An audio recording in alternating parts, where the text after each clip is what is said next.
This is The Weekly Set, the official podcast of TVEnthusiast.com. With your host, Tyson Gifford and William Rowick. Episode 138. Recorded December 16th, 2017. Hello, everybody, and welcome to The Weekly Set, the official podcast of TVEnthusiast.com. I am the editor-in-chief of TV Enthusiast. My name is Tyson, and joining me today, as always, is my partner in crime here at TVE, William Rowick. Hello. So we have a lot to cover today, so we're going to kind of go through as quickly as we can. We want to kind of try to keep the show moving. We're going to start off talking about a few news stories, and we're going to finish up our discussion of The Punisher and Mr. Robot, which we both finished. And we're going to be off for about a month or so. And so we're going to kind of go through what's coming up in that time ahead as well. But let's just jump right in because we just don't have time to do anything else. On the news, first up, the biggest news is this Disney-Fox merger. Let me go over the details real quick and then we can talk about it. Disney has bought the 21st Century Fox film assets for $52.4 billion. It's an all-stock trade, so no cash involved.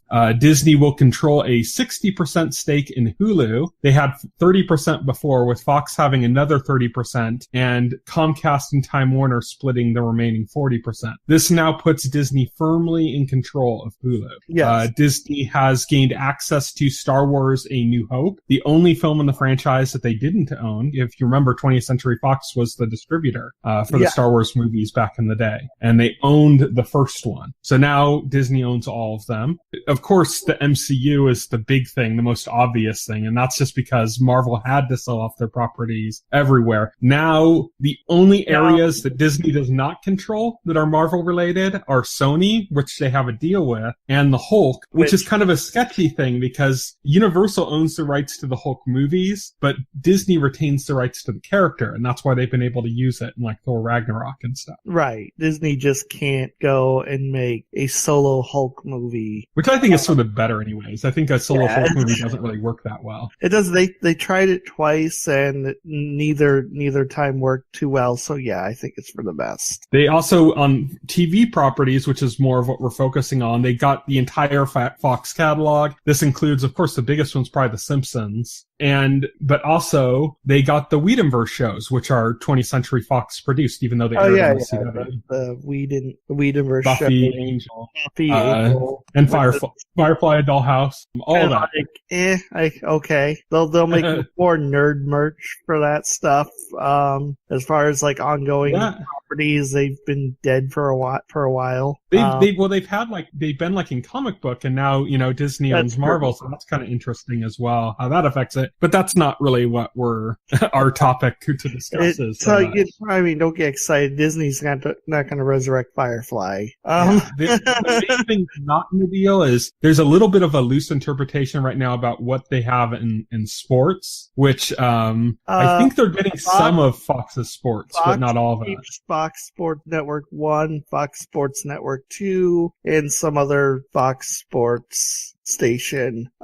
Disney's getting some of it. And they keep Fox News. Disney gets... That's the only stuff Fox is keeping. Yeah, they're kind of focusing on news media. They're focused on, like, news and sports is the new... Literally, they just announced it's called New Fox. So, literally, New Fox is what they're focused on. So this is a big thing for us. I mean, we're going to be talking a little bit about the film stuff related to this deal, even though we're a TV podcast, just because some of the film stuff connects to TV, mostly like the MCU, and how that connects to it, because that's so deeply connected to TV as well. So we're going to talk about that a little bit, but I think the bigger thing we're going to be talking about is what this means for competition, and how I think a lot of people that have been kind of against this deal because of that are not seeing the full picture. But let's start with MCU. Let's start like a little bit on the more fun side of things. Getting all the stuff back together. So Disney's been like slowly pulling back all the MCU stuff back together. When they did the Netflix deal, they didn't originally own the rights to Daredevil and all the kind of those street level characters were all kind of like out of their purview. They bought those back around then, as well as Ghost Rider, which they've used once since as in Agents of S.H.I.E.L.D. Yeah, they haven't touched the main Ghost Rider franchise. Yeah, because Ghost Rider was, I think that was at not Disney. I think Ghost Rider was at Sony at some point, but there's a clause in like all these properties where if the studio isn't actively developing films around these characters, the rights revert back to Marvel Disney. And that's how they got back not just Ghost Rider, but also Daredevil. Yeah, Daredevil was actually with I think Luke Cage was at a different company too. They were able to get that because it was never developed. That was never developed. Yeah, Fox never developed Punisher as well. Daredevil. Yeah, Punisher was also another one that, just fell out of development. So most of these properties Marvel was able to get back just on the basis that the studios that own the rights didn't know what to do with them. We're not interested or didn't know what to do. And then of course they made the big Sony deal, yes.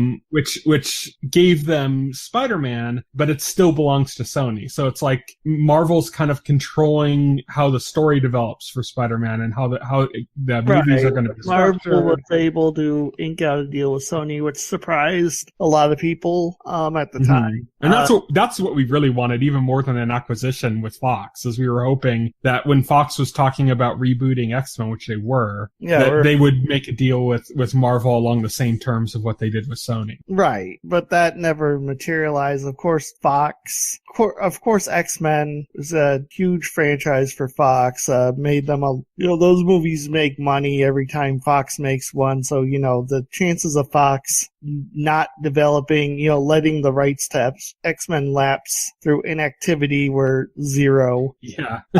What was more baffling though was Fox's insistence to Fantastic Four. Yeah, to hold on to Fantastic Four to keep that in development despite nothing with that franchise working as far as what Fox was doing. And it's not like that was a success or a moneymaker for them. And that's honestly the thing I'm most excited about. It's not even Fantastic Four themselves. It's like the ancillary characters in the Fantastic Four universe, mainly Doctor Doom and Galactus, which fit keenly into what Marvel's doing with the MCU right now. Yeah. They now have Doctor Doom and Galactus. Galactus, of course, fits very closely in if you look at what they've been doing on the cosmic side of the MCU. I mean, they've had like Ego the Living Planet. They called him a Celestial. They've done this kind of stuff with Guardians of the Galaxy, and a little bit in Thor Ragnarok, where they've gotten into these huge cosmic entities. Not having Galactus was going to start to become a pain, a little bit down the line. I agree with that. I think the MCU needed Galactus. It was terrible. The last time Fox did anything with it, I didn't even watch that freaking. They make him a cloud or something. It was like a cloud. It was stupid.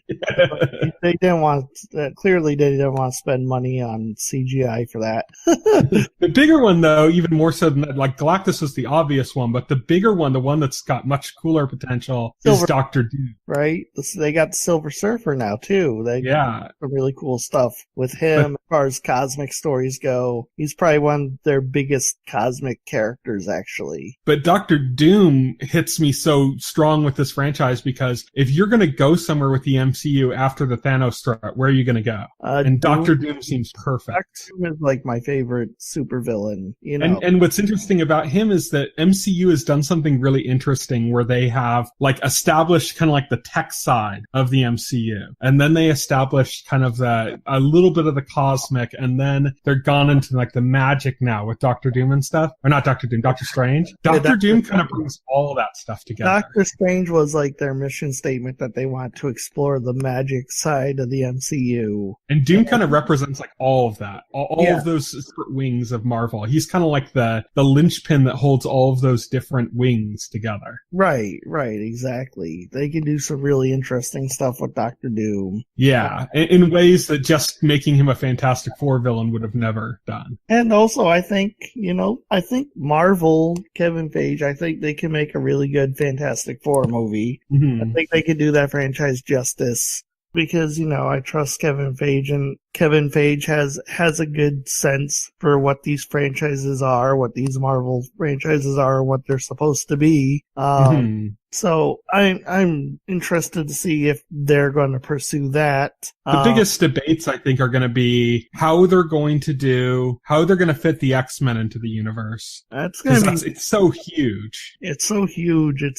That's going to be tricky. I don't know. And then the other big one is going to be Deadpool and like New Mutants and X-Force, all the kind of like the R-rated side of Well, you saw Bob Iger, right? Bob Iger. Yeah, he said he's interested in doing that, but that's a concern for a lot of people. Yeah. A lot of people are freaking out about Deadpool. He literally said. I don't think they have any. People asked him flat out. He literally said, if it makes sense, he sees no reason why Deadpool can't be R-rated. Yeah. Bob Iger said he doesn't see a reason why they can't have an R-rated brand for Marvel where it makes sense. Yeah, and I agree with that. That's kind of what I saw coming as well. But I know some people were worried about that, right? Because they think Disney having that. Like, you have to also understand that Miramax was a Disney company. Miramax put out Pulp Fiction and all the Quentin Tarantino movies. So yeah, it's not like a foreign thing.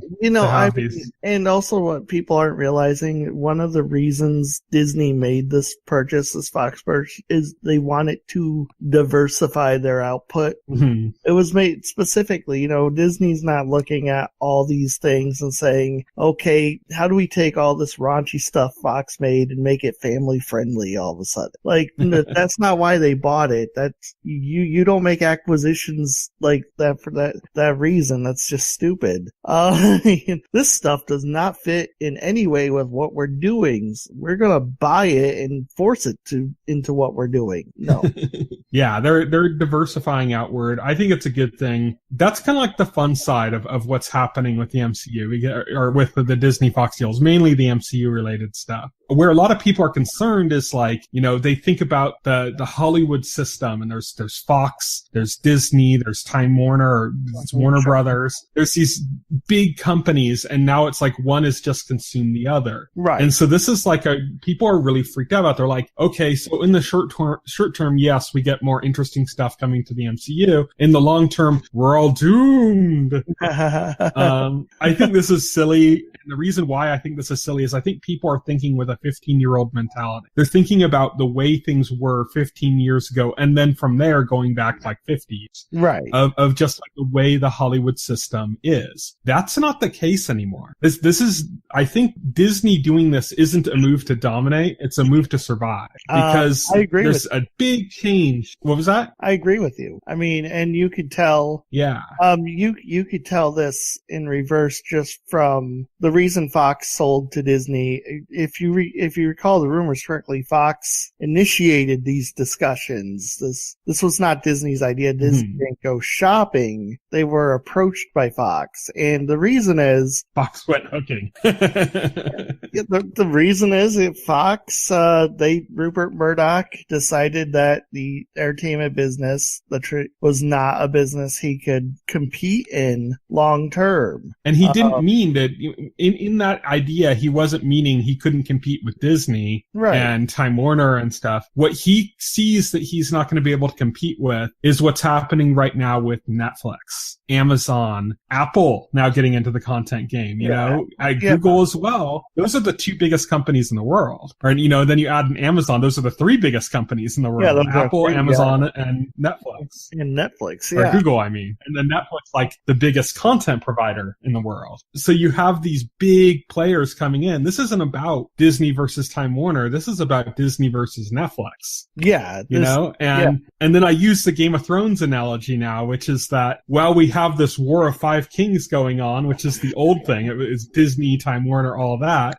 Nobody saw, Khaleesi coming in from the east. That's Netflix, Amazon, all of that. But even she didn't see what was coming from the north. Right. Which is what we're going to talk about next, which is China. Which is China, yeah. China's going to start getting involved in the content game. They already have. They've already gotten involved in investments in films. There was like a whole like alternate take or an alternate cut of Iron Man 3 that involved like this Chinese doctor that was in the movie and had this like big hero scene for him where he saved Tony Stark's life and stuff. That was because a lot of funding for that movie came straight from China. The same thing ends up happening with things like Transformers, stuff like that. If you think China's okay with just kind of resting on their laurels and going like, yeah, we'll just fund some projects in America for these big content things. If you think that that's where they're content at staying, then you need to kind of reevaluate things, because China started out in the consumer electronics industry in a similar way, and where they were doing the manufacturing. You get your iPhone from an American company, Apple, but they had it made at Foxconn, a Chinese company, had it assembled there. But that's not just, it's not just that anymore. Like now we have these huge Chinese cell phone companies like Xiaomi and Huawei, and those companies are now the largest consumer electronic companies in the world. Yeah, oh yeah. Oh yeah. And if you don't think China's going to do the same thing with content, you're not paying attention. No, yeah, I totally agree. China is going to develop, because, you know,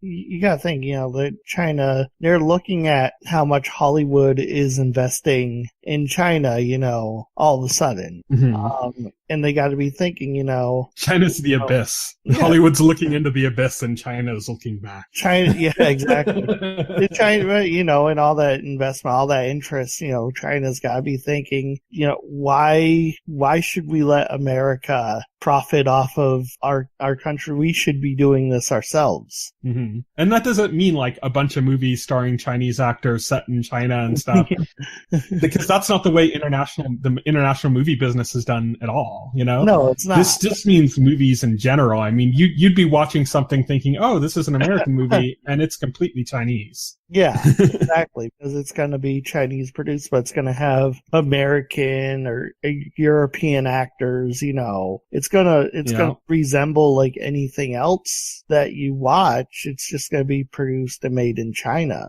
Mm-hmm. It's just the investment's going to come from China, and the scary thing about that, it's not like we're going to suddenly get like 1,000 more Jackie Chan movies. Yeah, you know? It's not going to be Jackie like Chan that. just suddenly becomes like the like yeah. That's just it. Every movie at the movie theater stars Jackie Chan. Yeah. No, yeah, it's going to still, to the consumer, it's going to feel like nothing's changed. But, you know, in the industry, it's going to be Chinese control. And that's why I think it's a good thing that Disney bought Fox, because China has other interests besides, and I say China instead of saying whatever company is going to be the production company wing, because China's a communist country and it's all owned by the government in the long run anyways. Yeah. So it doesn't matter. And that's the problem, because China's going to start putting in their political issues into play in what they choose to do in their movies. And I don't mean necessarily they're going to try to put messages and stuff in, but like, you know, what if they say, oh, well, we don't want gay characters in our productions, so the production companies that they buy, they no longer have gay characters in their shows or movies. Right. It's stuff like that that's concerning. And we need companies that can compete with that. And it's not a matter of we need more companies, like we need a Disney and a Fox, because neither alone can compete with what's going to come from China. Right. But Disney and Fox together, they can. They can. You know, Google can, Netflix can. Like, you know, you look at these bigger companies that are entering in, they can compete and they can keep things a little bit more even and developing forward. And that's a good thing. That's what we need. I agree. Yeah. Disney, anything else to say about the Disney Fox deal? No, Disney playing the long game, playing it smart. I think that's basically it. You know, not much info beyond this happened. So we'll have to see how it shakes out. I mean, it's going to take over a year. It's still got to pass regulatory, you know, federal regulators have to look at it and sign off on it still. Yeah, it's going to take like a year at least. Yeah, exactly. It's so, you know, it's in that sense, it's not even a done deal yet, because government could always say no. Speaking of government and saying no, that leads us into our next news story. And this is a much bigger story than what we're going to be talking about here, because we're going to try to focus on how it affects like TV and streaming services and stuff. But net neutrality. Net neutrality was overturned by Ajit Pai and the FCC. 3-2 vote. In the face. Yeah. So in the sky. I think a big problem with the net neutrality issue is that people don't like they don't understand it. I think one of the ways that people try to illustrate how net neutrality works is to say, okay, well now you're going to have to pay your cable company a separate fee to access Netflix and stuff.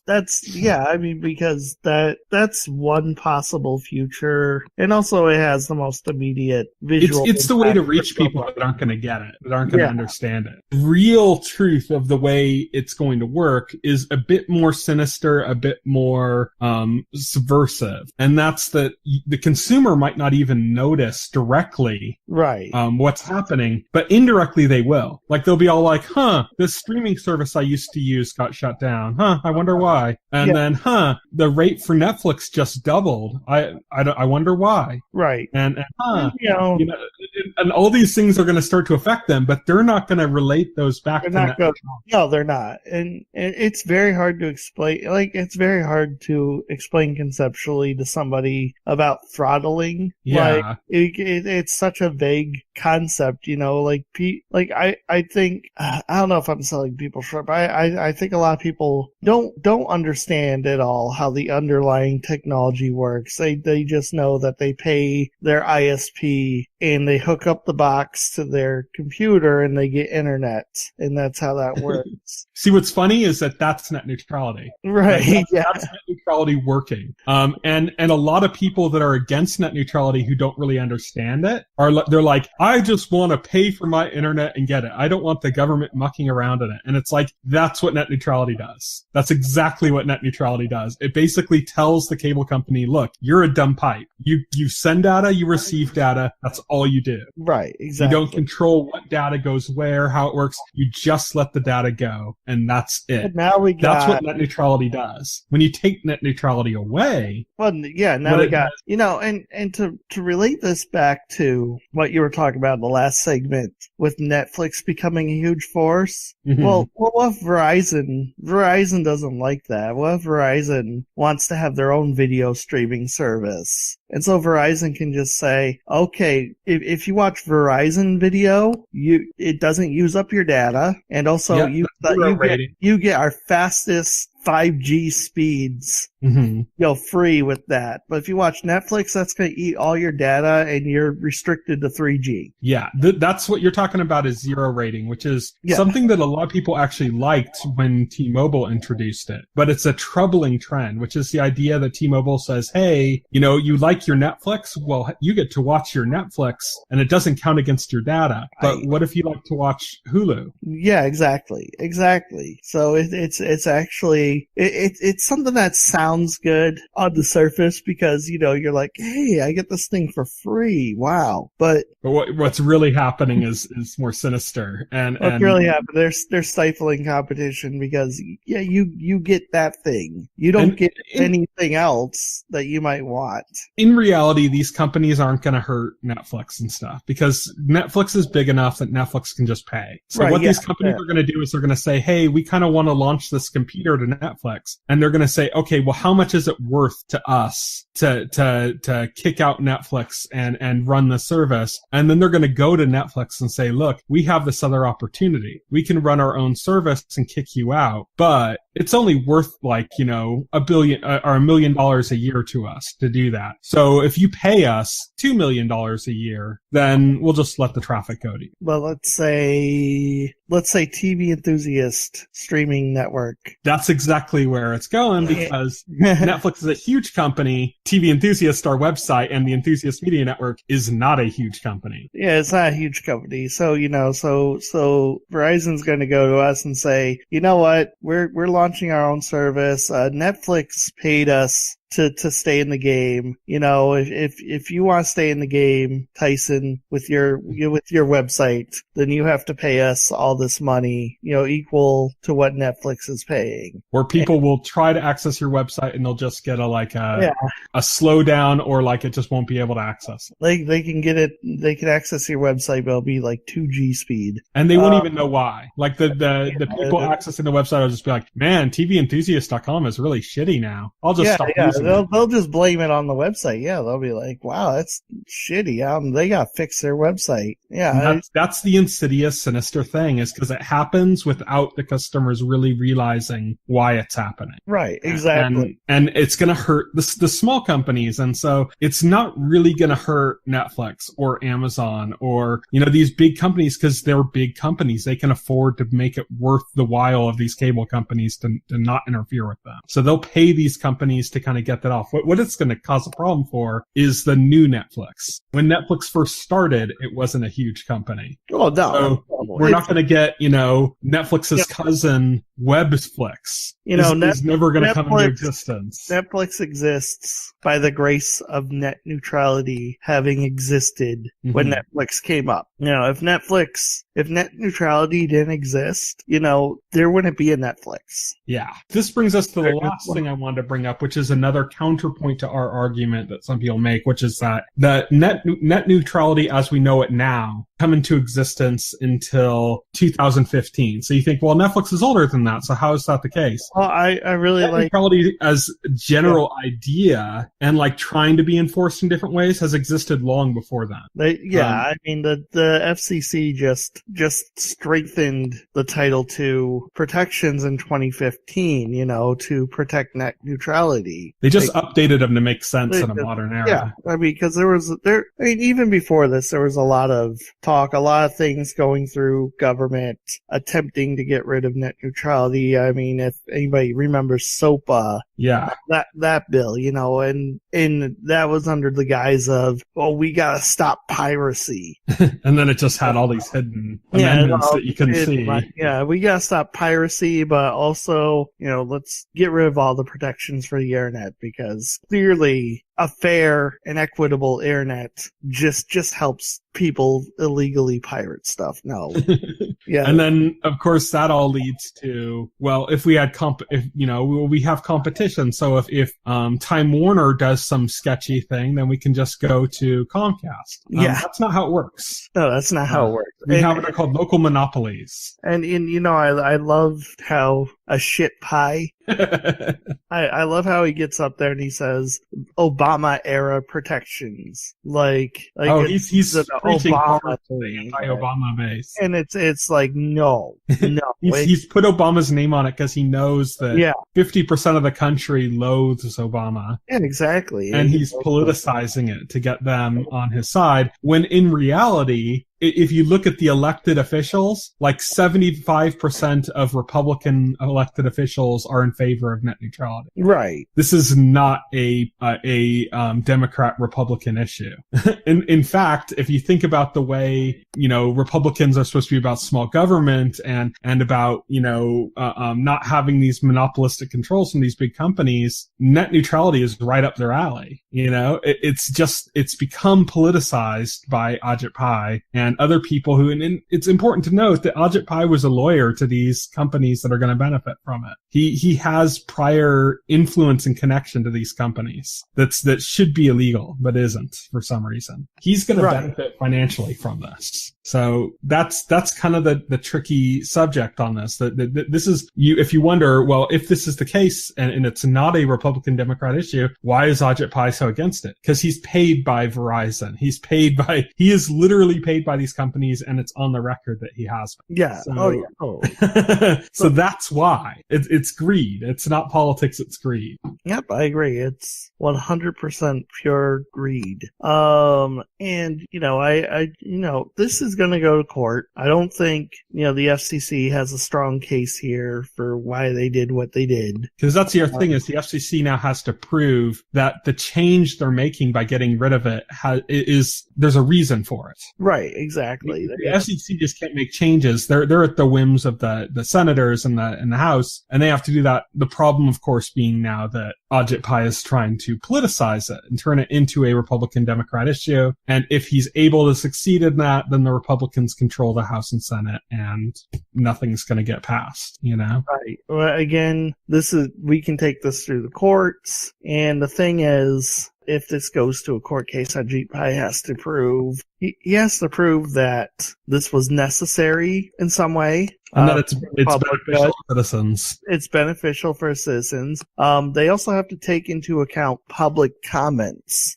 See, that's a big thing, because Ajit Pai basically straight out said that he's not going to read them. Yeah, he said he's not going to read them. He's mocked people who supported it, who wrote in supporting it. He's openly mocked people who did that. Mm-hmm. And also he's created like 2 million fake comments supporting it, which are demonstrably fake. The New York Attorney General is investigating. So how is that going to look before a court? You know, like, are these people using their brains? I don't think so. Like, it's supposed to be a lawyer. I mean, I have a strong feeling if it goes to court, it's going to fail, because it's all a matter though of how much control they have in those systems. Right. Because, you know, as I said before, it's like Donald Trump, and he put Ajit Pai into position. This isn't Republicans versus Democrats. This is Donald Trump and other people of matching interest to Donald Trump versus people who are not of matching interest to him. And that doesn't even mean Republican Democrat. It's just that it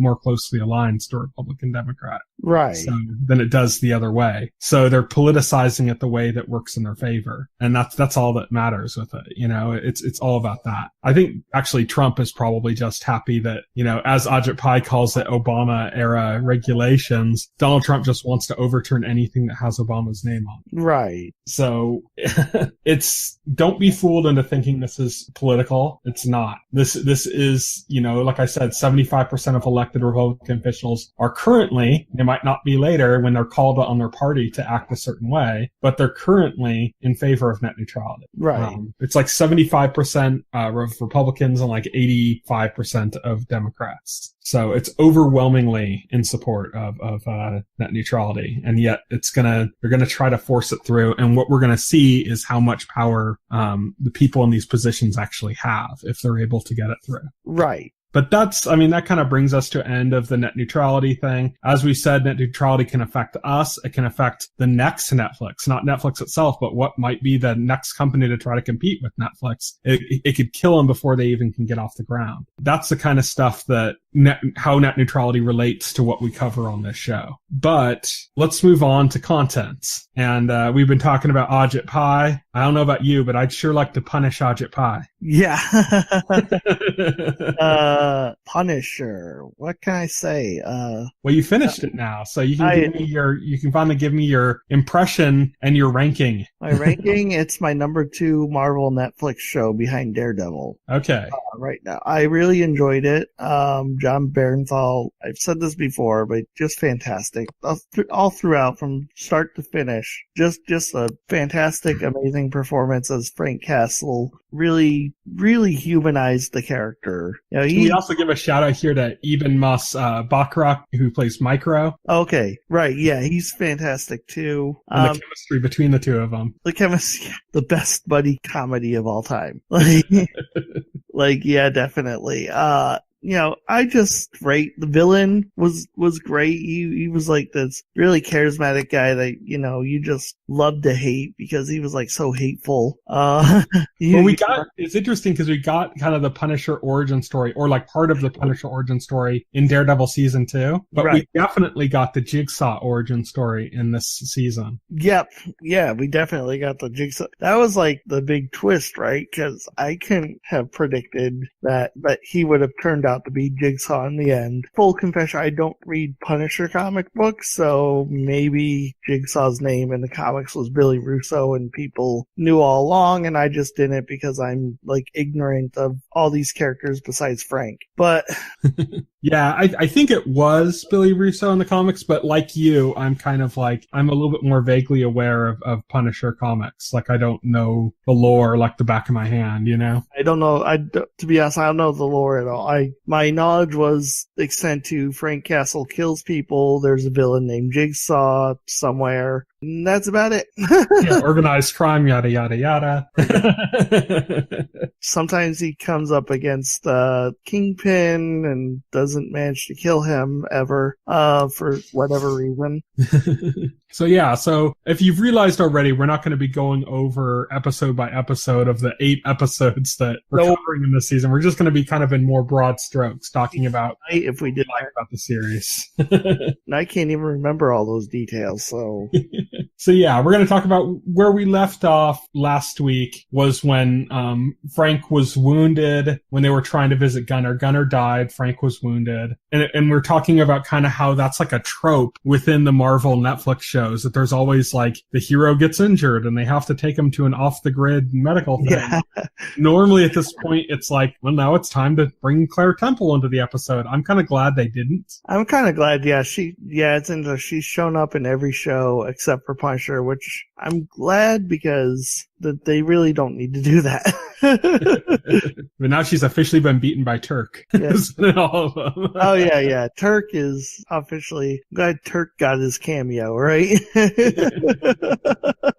So I think there's a lot of cool stuff that went on this. I like the approach to PTSD and the way that they went into it with like a few different fronts. You had Frank, of course, being kind of like the central figure of the series. You also have kind of Billy, who turns into Jigsaw, being an example of somebody who basically seems like immune to it. And that's like a cue to his like him being a psychopath. Well, he's psychopath. So it's interesting because they got Billy. Billy is a lot like Frank. In fact, he's almost identical to Frank in the fact that, and you could say that Frank is equally traumatized. Frank is equally a psychopath, just as much as Billy is.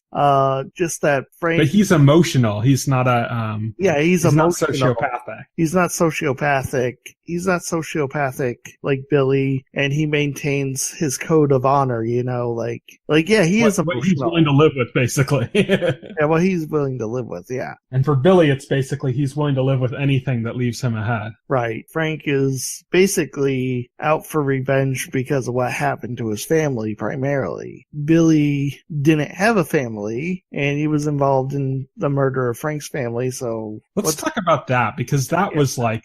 that was almost hard to watch in the last episode, when they had the flashback, and they talk about, like, oh, the horses, and you're like, oh, that's where, of course, where Frank's family was killed and stuff. But then it shows this flashback, and it's Frank, and he's with his family. And but there's somebody else, too. Yeah. And it's Billy, and he's with his family, too, and he's spending time with them. And both Frank and his wife, and basically the kids by proxy, all basically let Billy know that he's part of their family. Right.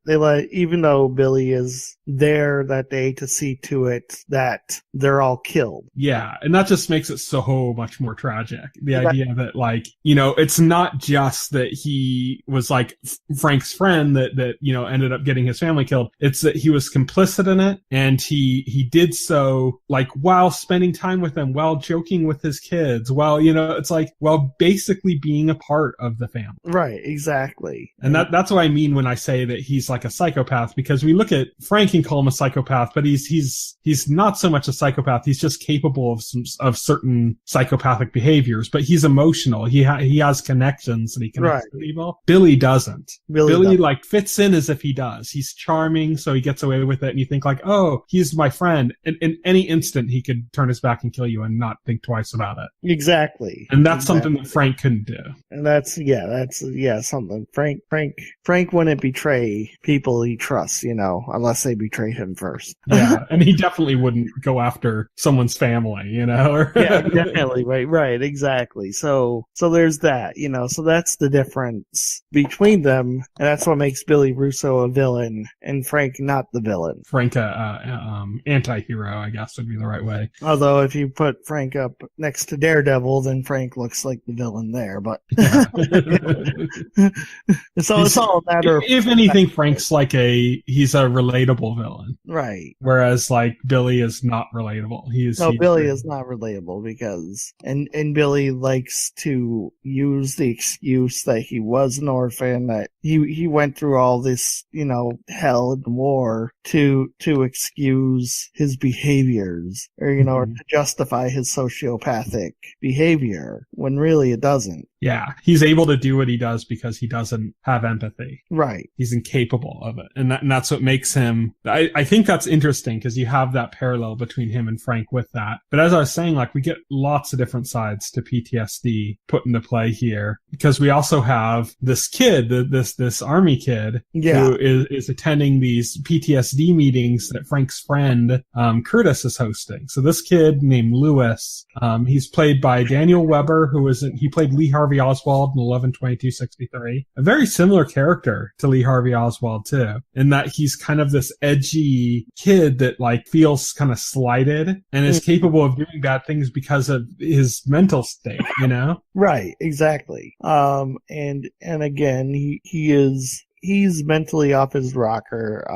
He believes what he's doing is in the greater good, and that he believes he's fighting against a corrupt system, a corrupt government. And he kind of sees himself, like, when he sees Frank. He's a predator, right? Yeah, and when he sees Frank, he kind of like identifies, like he even calls out to Frank and is like, I'm just like you. And Frank's like, you're not like me at all. But that's kind of not even necessarily true, because he is a lot like Frank. And that, I think, is almost a bit of a wake-up call for Frank. Having this kid say that to him, having him deny it, and then kind of having the kid kind of, in a way, prove to him that he is a lot like Frank. And that gives Frank kind of that moment of perspective to see, like, how dark he is capable of going. Right, exactly. So this leads to probably one of the better episodes of the season. The episode where they're protecting the senator in a hotel. Billy Russo is there with Anvil. He's assigned as the protection detail. Frank Castle is there. Karen Page is there as a reporter. Karen Page is there as a reporter to interview the senator. Frank Castle is there because he knows shit is going to go down and he wants to be the one to take care of it. Dina, the agent's there. Like, everyone's there. Yeah, everyone's there. and this is told from, different perspectives, jumping around in time constantly. And this was basically the episode where Dina and Frank realized Billy wasn't on the up and up. Oh, yeah, like Billy straight takes a shot at Frank's head. Yeah, pretty much. Kind of shocking both Dina and Frank. Frank's like, wait, what the fuck? And Dina's like kind of more confused. Like, Frank kind of puts it together very quickly that this is wrong. And Dina, it takes a little while. It takes for him to kind of like start pointing the gun at her, for her to realize, oh, he's not just reacting to Frank and maybe questioning his own judgment of thinking of Frank as a friend, but that he's actually trying to kill Frank to subvert whatever Dina's going for justice. And that kind of opens it up to Dina that, oh, Billy's fucked up. Yeah. her fuck buddy is a mess. Something's wrong with him. Right. Of course, Dina has been struggling with the death of her partner, who we know was killed by Billy. But Dina doesn't know that yet. She doesn't have those details yet. But throughout the series, she ends up figuring that out after this, basically. Yeah, she figures it out for this episode, basically. We're not going to talk about too much about the details of each episode going through, but one thing I'm going to say is that unlike a lot of the recent Marvel Netflix shows, this one kind of stuck the landing, which I think most of them really haven't. Most of them have kind of fallen apart in the last act. This one stuck the landing, though. I mean, not just in the story, but also in the escalation of the violence and stuff. I like to say, the way I like to phrase it is that Frank gave the old CIA operative the old Oberyn Martell. Yeah. Which is just brutal. It's probably the most brutal thing that's been in any of the Marvel Netflix shows. But then we also had like an interesting aspect of the way they played off the end game of this, which is that Frank kind of got cleared to some extent. Like, he's kind of still like marked as like dead again, I think, but he's basically like been let go to do what he wants, to pursue his own ends. Meanwhile, Micro got back together with his family, and they even wanted Frank to kind of be part of his family, which is kind of like a similarity to the Billy scene that when Frank's passed, and Frank kind of didn't want to be part of Micro's family. I think a lot of it because of the kind of darkness that he brings to them, and the implied risk that takes. But yeah, I mean, anything else to talk about with Punisher? Nope. Excellent, great show. They really did a good job. Season 2 was announced. Looking forward to season 2. I think it was a little bit, some of the like writing in it was a little bit ham-fisted. Yeah. I mean, that's a problem. The formula is a little transparent, like we talked about last week. That's a problem with all the Marvel Netflix shows, I believe. Yeah, definitely. It just becomes more noticeable as each new one comes out. Right, exactly. At least this one wasn't boring like Iron Fist.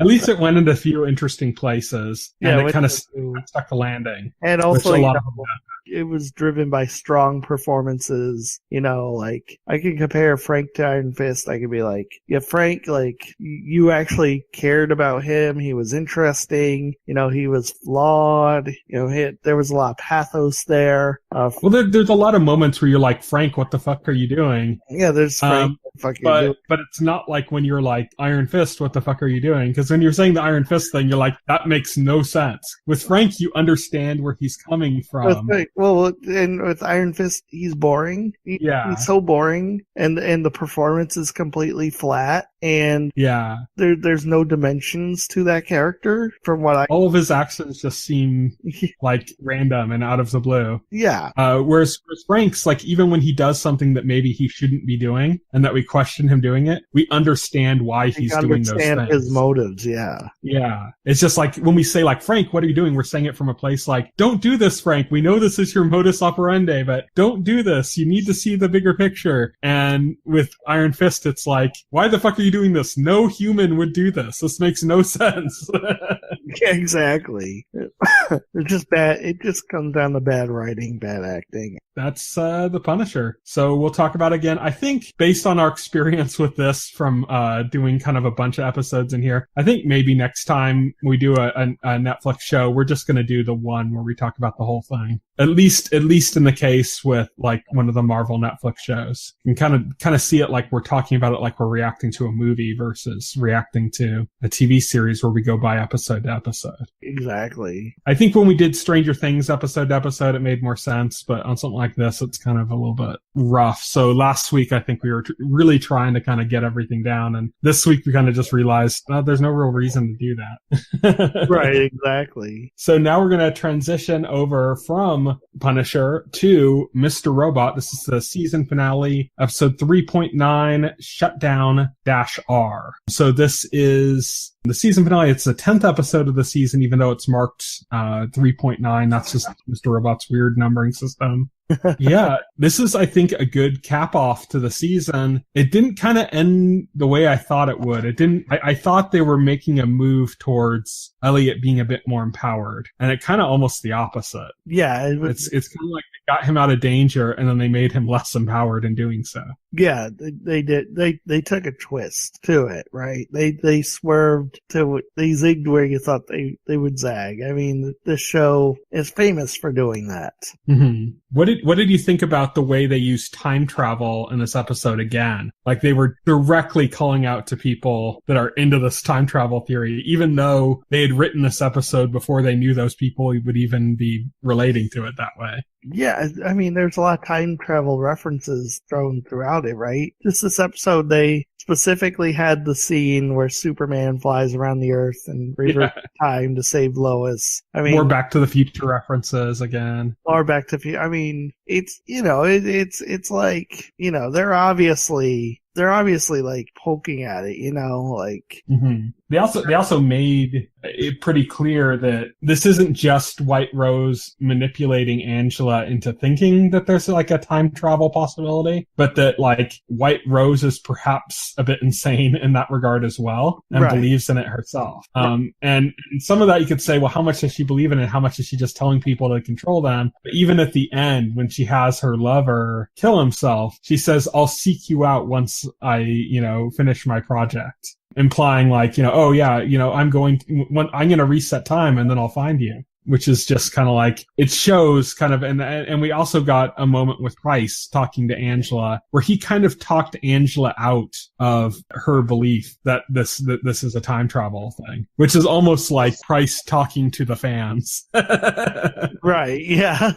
Listen, this isn't real. Like, we're not doing time travel. You got to understand this. And he kind of does that to Angela, and in doing so also reveals that he's her father, that he had, and I like the way they did that because they admitted that they didn't do it like, oh, he really loved her mother and was good to her, but, you know, something fell apart and they had to do this weird, you know, separation to get away from it. No, they kind of did it in a good way where they said like, no, he was like toxic. He was like horrible, and he enjoyed like manipulating her and hurting her. And she got herself away from that, and then kind of raised Angela on her own, saying that she was the child of a different man, specifically to get away from this guy, who's now, like, I guess, breaking good. Breaking good, yeah.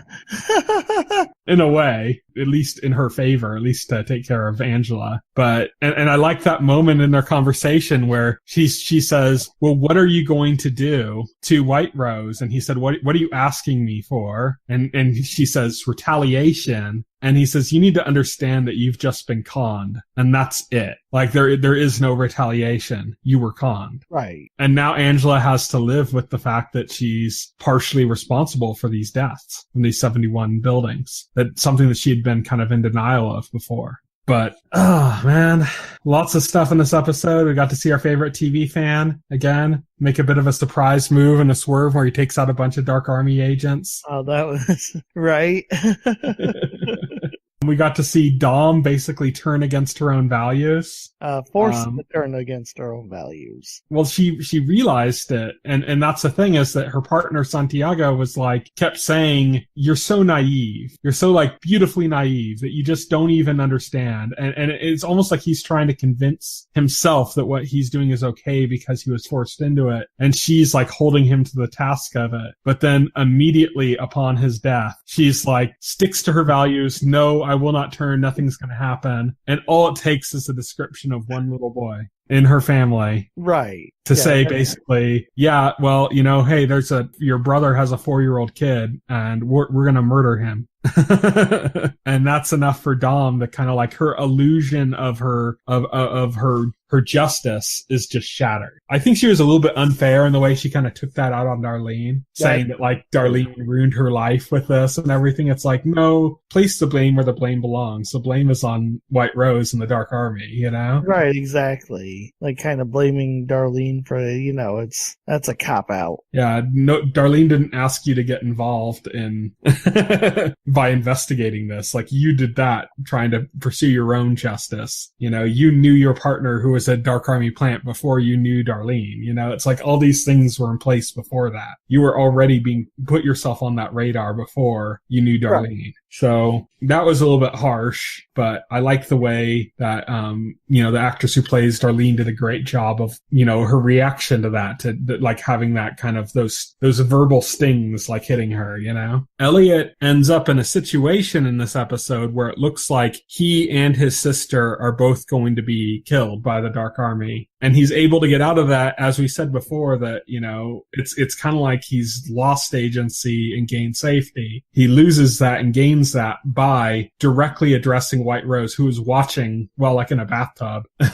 over an internet connection on a webcam. He like reaches out to her and says, I know about all of this stuff because I own the Dark Army system. I got in there. I have all that information. You might think that me leaking it isn't going to do anything for you, but from that, I also know what your issues are, what you're facing, what you're trying to get done and are having trouble with. And I know how to fix those. And that ends up kind of creating the turn that kind of sets about the death of the Dark Army representatives besides Mr. T.V.E. and the suicide of White Rose's assistant and lover, who we also found out that role had previously been controlled by Irving. Yes. That he had been in that position before. Yeah, which is surprising, right? It was kind of a cool moment because he's, the assistant is basically saying, where are you going? We're not done with you. You have to be involved. Like, and it's like, you think like, oh, okay, Irving took the wrong tact here. The Dark Army is not done with him and stuff. And then you get that kind of power reversal in Irving, like just walking right up to him without an ounce of fear. Yeah. And getting right in his face and basically saying like, I was you before you. I was in the same position as you are. And I feel confident that White Rose is going to vouch for my choices. Right. And this kind of, it plays all in before the assistant ends up having to kill himself because, as White Rose says, because of his jealousy of Elliot and his inability to let that go and see the big picture. So it's kind of like an interesting perspective we get on White Rose's assistant and his downfall throughout the season. Because when we're introduced to him, he's just kind of like second guessing a lot of her choices. He's like, why don't you put me in charge? Why do you have Elliot involved in this? We don't need Elliot to do this. Why don't you just have me do this? And so these second guesses and these doubts that we've seen throughout the course of the show, going up to the last episode when we had the moment where he found out that the two of them were a couple, and we see him laying into her as she's kind of hysterical about what's going on in the Congo. And seeming to kind of be in this position where, like, I think initially we were expecting in the last episode for her to react a bit more negatively to what he said. And here we kind of see, no, he continued down this path despite the opportunities that made it more valuable for White Rose to keep Elliot alive. Right. And now it's turned the course where he's gone too far and he needs to go. So lots of interesting stuff there. This season did another like post-credit scene. Yes. Like they did last season. Last season it was with the two F Society members at Fry's Electronics. Yes.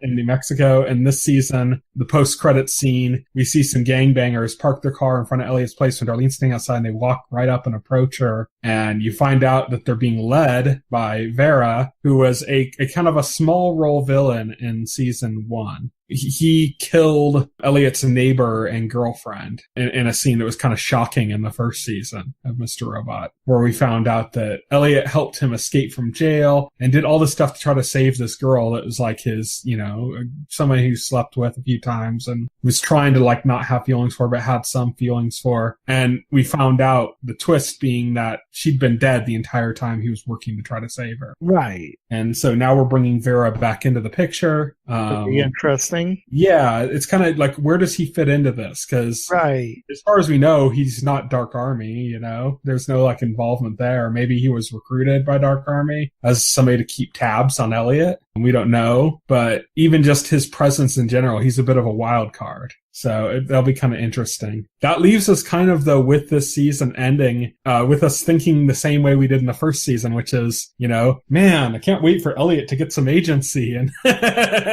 start making an impact again. Because we're kind of like back at ground zero, the same place we were at the end of season 2, Well, yeah, we kind of are. Well, it's interesting, right? Because somebody pointed this out, that the roles between Mr. Robot and Elliot are kind of reversed now. Mm-hmm. Because somebody posted that scene from season 1 where Elliot's on the subway train sitting that was a beautiful callback in this episode. Yeah, sitting opposite of Mr. Robot, right? And Mr. Robot says something like, "Come with me," or something. And in this episode, it was the same scene, except Elliot was saying it to Mr. Robot.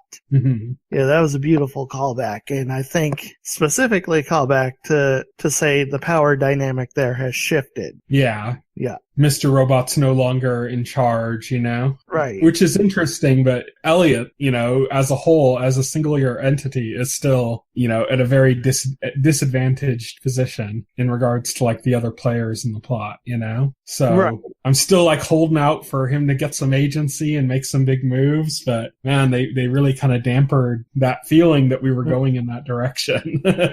Yeah, they did. But That's the nature of the show. I think the show in a lot of ways is cynical. Yeah. It's a lot of what they call audience contempt. Yeah, a lot of audience contempt. Which isn't, even though it just sounds like so negative in the connotation of those words, it's a thing that's valued in storytelling a lot. I mean, we get a lot of deaths in Game of Thrones of characters we love, but those deaths create the drama that make us stick with Game of Thrones. Exactly. See, I don't think by the time the show ends, I don't think it's going to have a happy ending. Yeah, I think a happy ending for Mr. Robot isn't like a lot of good things happening. It's Elliot showing agency. Right. You know? And that doesn't necessarily mean that things work out for him and he survives it. But it's just his act of defiance and agency that's the kind of thing I think we're headed for is a bittersweet ending in that sense. In that sense, yeah, I agree. But in the meantime, hey, he was able to save Darlene's life as well as his own. Right.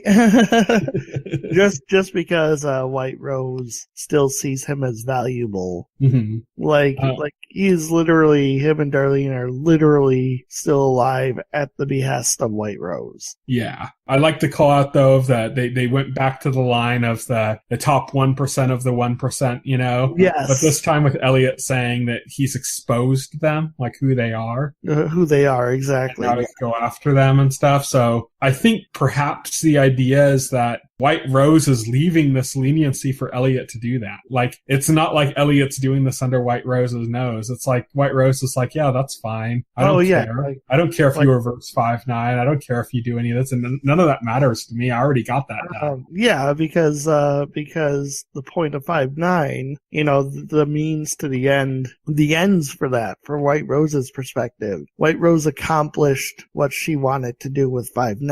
Mm-hmm. So what does it matter if 5-9, if the effects are reversed? And that kind of plays into the time travel motif. That's time travel in a sense, right, what Elliot's doing. That's true, yeah, it is time travel in a sense what Elliot's doing, yeah. So if Elliot goes up against White Rose, it all seems that's part of White Rose's plan as well. Mm-hmm. So I think White Rose doesn't mind that Elliot's put together his little hit list that he can go after some of these top 1% of the 1% as long as he's not getting in the way of her plans, and she doesn't care. Yeah, she doesn't care. So she's kind of allowing him some agency. At least that's how I'm interpreting it. And she left him alive specifically because she still has use for him. Mm-hmm. And in the meantime, he can go ahead and fuck with all the 1%ers he wants. Agency, again, it goes back to who really has the agency. Because when Mr. Robot launched the 5-9 hack, came up with it, executed it, he thought that was all his idea. He thought that was his agency. Mm-hmm. When really, White Rose and the president of E-Corp and it orchestrated that above his head. They were manipulating him the whole time. Yeah. Into pulling off that hack. That hack only happened because E-Corp allowed it to happen, because White Rose allowed it to happen. And again, so it kind of plays with that.